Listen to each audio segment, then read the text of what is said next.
जब आप मुझे ऐसे डिसमिस करके ऐसे शब्दों का इस्तेमाल करेंगे तो आपको मुंह तो जवाब मिला है, इसलिए शायद आपने आज 30 घंटे बाद माफी मांगी। अरविंद सावंत माफी मांग रहे हैं और संजय राउत बोल रहे हैं कि उन्होंने कुछ गलत बोला ही नहीं। तो क्या है ऑफिशियल स्टैंड महाविनाश आघाड़ी का? क्या है ऑफिशियल स्टैंड नाना पटोले, शरद पवार, उद्धव ठाकरे का?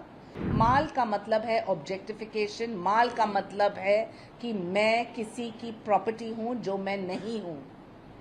मैं एक महिला हूं लेकिन मैं माल नहीं हूं। मां मुंबा देवी की बेटी हूं, लड़ूंगी और जीतूंगी क्योंकि मुंबा देवी का साथ है।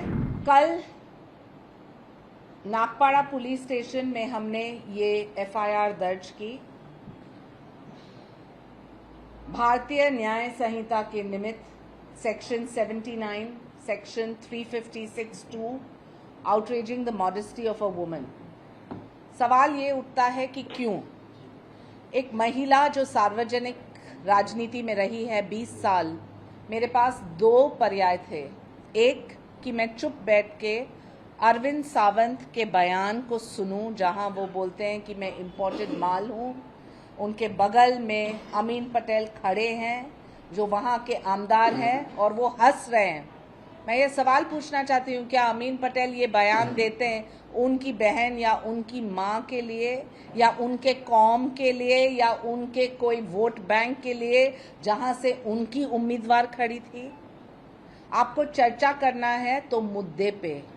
और आज मैं उबाटा सेना को पूछना चाहती हूँ संजय राउत के स्टेटमेंट पे, जहां वो बोलते हैं कि माफी मांगनी नहीं, वो इम्पोर्टेड है।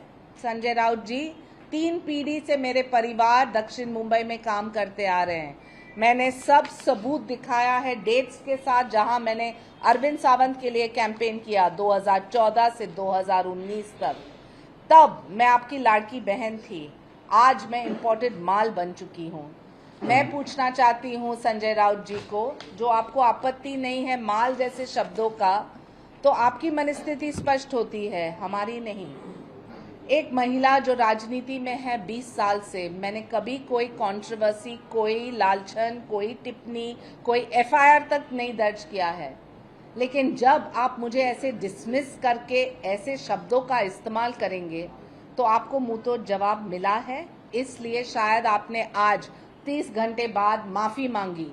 लेकिन ये आश्चर्य की बात है कि अरविंद सावंत माफी मांग रहे हैं और संजय राउत बोल रहे हैं कि उन्होंने कुछ गलत बोला ही नहीं। तो क्या है ऑफिशियल स्टैंड महाविनाश आघाड़ी का? क्या है ऑफिशियल स्टैंड नाना पटोले, शरद पवार, उद्धव ठाकरे का? क्या है ऑफिशियल स्टैंड संजय राउत का खुद?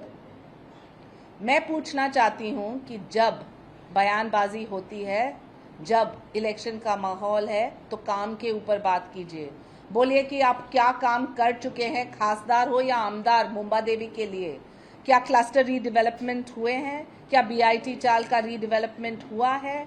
क्या आपने कमाटीपुरा का प्लान भी प्रपोज किया है? ये सभी चीजों का जवाब है नहीं।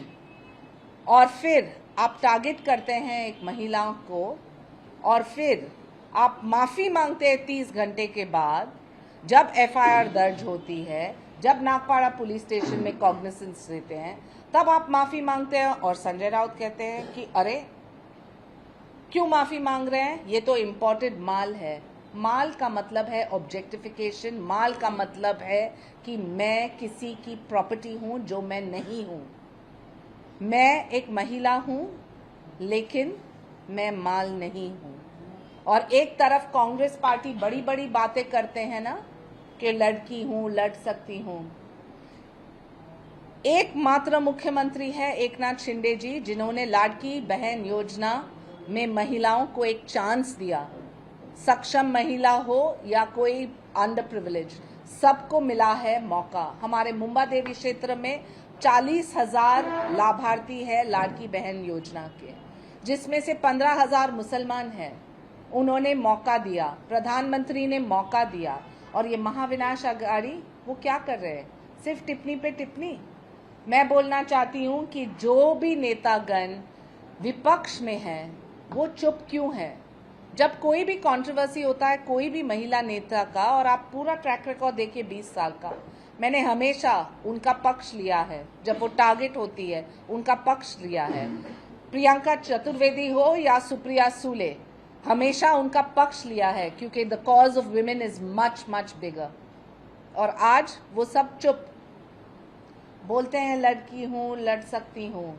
मैं तो कहूँगी कि माँ मुंबा देवी की बेटी हूँ, लड़ूंगी और जीतूंगी, क्योंकि मुंबा देवी का साथ है, महिलाओं का साथ है, और सभी जानते हैं कि कौन है महिला के सम्मान के लिए और कौन है खिलाफ। ये वही संजय राउत है जो 2-2 घंटे में मीडिया को बाइट देते हैं, लेकिन जहां तक महिला का सम्मान है उनका ट्रैक रिकॉर्ड आप जानते हैं।